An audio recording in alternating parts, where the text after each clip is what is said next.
He carried the knife because habits form around an absence.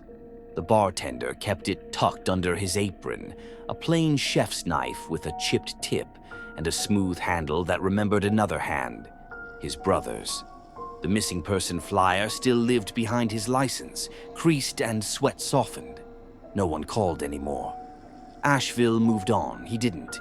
The bar sat low in a brick row, tourists passed without noticing. The awning sagged with rain or dust. Inside, fans clicked and the varnish stayed tacky no matter how much he wiped. He worked nights watching the city take off its makeup, wedding parties thinning to two, line cooks sliding onto stools, dishwater hands around cheap beer. Ordinary life spoke in small sounds, ice, bills, jukebox sighs. The unusual made less noise.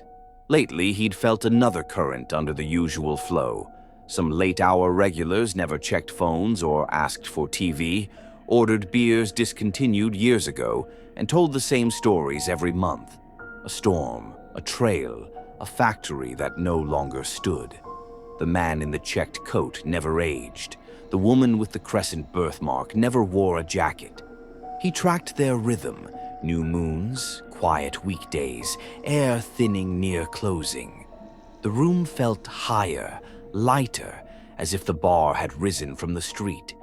On those nights, one of the regulars left through the alley door, and a stranger drifted after them, laughing, unsteady, willing. When he locked up and stood smoking at the curb, he sometimes saw that small procession slip around the corner, like a shadow pulled by a hand. He followed on nights off.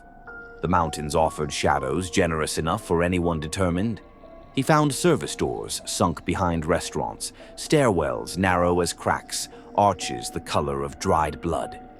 A warm grate blew a draft that smelled of bleach and copper. One steel door bore a rusted chain that streaked the concrete like tears. He photographed what he found, then deleted the evidence so the rooms wouldn't follow him into daylight. Instead, he read old newspapers, local histories, pamphlets with cheerful fonts. He traced a line of accidents, disappearances, and scandals that died too neatly. The line ran through decades and into rumor, stories shared with a shrug. The knife became an anchor. He set it on the prep board each night and felt its weight when the air turned thin. He didn't plan. He waited. Revenge gathers shape when you wait long enough. The night came with steady rain, a drumbeat on the awning and a sheen on the street. The door swung in the wind, the jukebox blinked itself, tired, and the last customers drifted out. Only the woman with the crescent mark remained when he flipped the sign to closed. She sat with her coat folded over her lap as if waiting for a cue. He raised the lights one notch and wiped the bar, eyes fixed on the mirror that rarely lied about motion. In the glass, he saw her stand. The wood under his shoes vibrated, a hum more than a shake, like something rolling on a beam below. He slid aside the rubber mats. A darker rectangle of wood looked back. Iron ring, fresh oiled hinges. The kind of trapdoor you don't find by accident. The woman walked to the crooked opening day photo, straightened it, and a click sounded like a latch. Breath moved through the building. He hooked 2 fingers through the ring, lifted, and met the smell of damp concrete and something meat-sweet.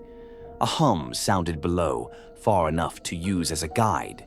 He followed because not following had cost him his brother, because revenge keeps a ledger of its own, because the woman descended without looking back, as if she'd done so 100 times. The concrete stairs opened into a corridor low enough to brush his hair. Water sweated from the walls. His steps made soft sucking sounds. The air ran cold at his ankles, warm at his face. His hand slid along the wall and found grooves, crosshatches, circles, 5s scratched in rows, some shallow, some deep, some cut smooth by repetition.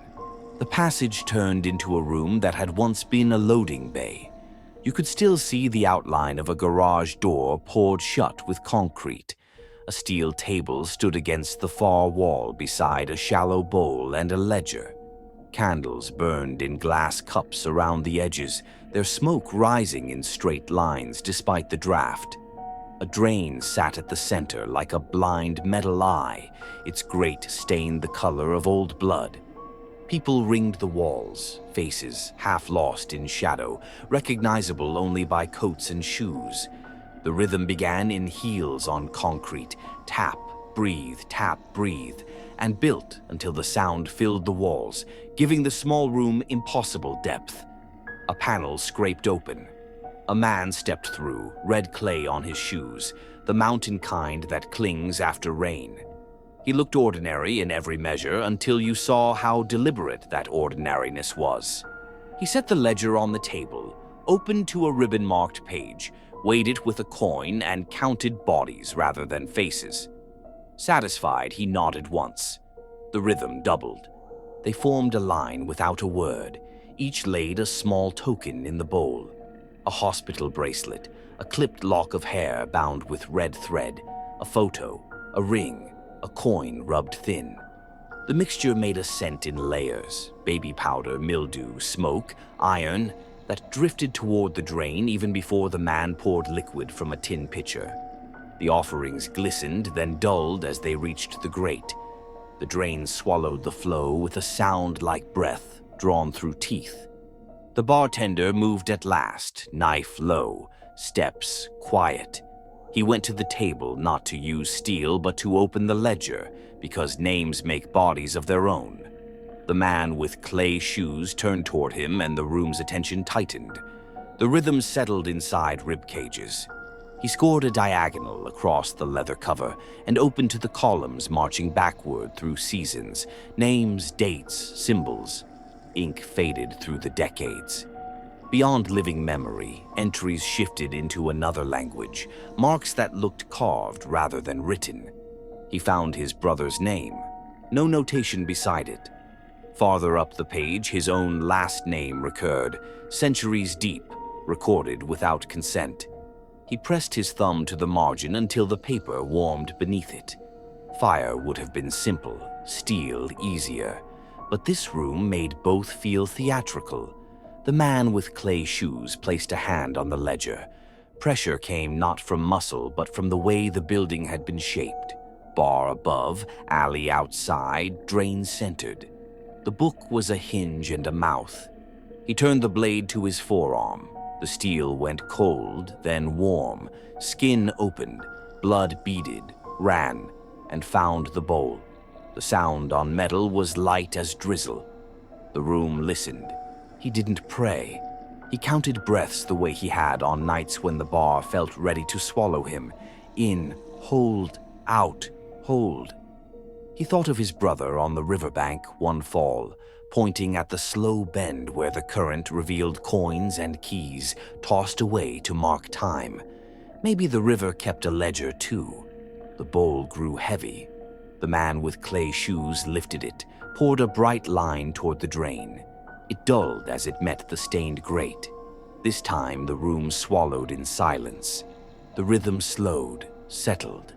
Candle flames straightened. A pen scratched once. His name joined the waiting column. Nothing erupted. No one reached for him. The ritual didn't end. It idled. The panel slid open again, letting in air that smelled of wet leaves and exhaust. People left in pairs and singles, each taking a hidden corridor to an innocent door somewhere in the city. Workers off shift, precise and calm. He cleaned his arm with a bar towel and watched the blooms spread. He pressed the knife's chipped tip against the table to still its tremor. He closed the ledger, tracing the diagonal cut, a mark no one else would notice. He climbed alone. Upstairs, the jukebox flickered, blared a few bars, then softened as if embarrassed. The fans groaned awake. He wiped the wood from end to end, letting his breath return to normal. He flipped the sign from open to closed, more out of reflex than choice. Outside, rain polished the street, neon colors stretched across puddles. A siren rose and faded toward the river. He stocked shelves, counted the till, let habit occupy his hands. When the air thinned again on the next new moon, he felt it in his chest and in the floorboards at once. The woman with the crescent mark adjusted the photograph by a finger's width. The iron ring waited cold beneath his shoes. He thought knowledge would break something open. Instead, it flattened time. The ledger didn't care about dates.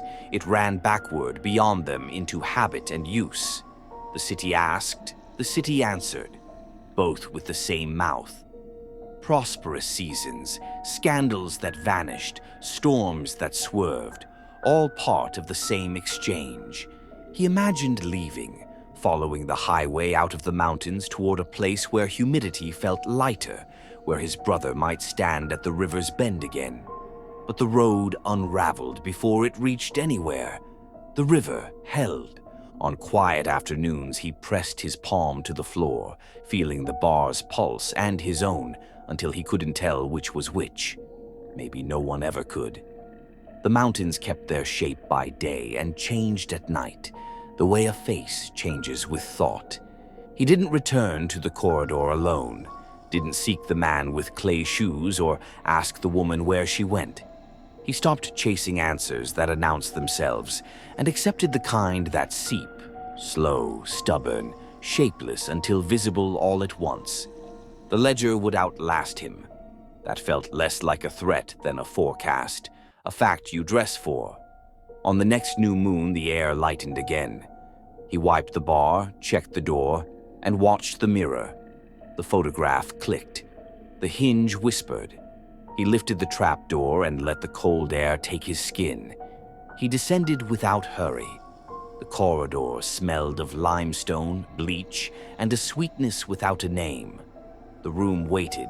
Steel table, drain, quiet circle. He opened his hand. The knife fit into the groove it had made. He wouldn't need it for anything simple. He knew that now. Hopelessness didn't strike. It shaped the slope of the floor and the bend of the hall, the habits that take hold when a choice repeats too long. He stepped into it the way he stepped down the final stair. Weight forward, eyes open. The city asked. The city answered. He took his place where the two were the same thing, and the mountain above held still, listening.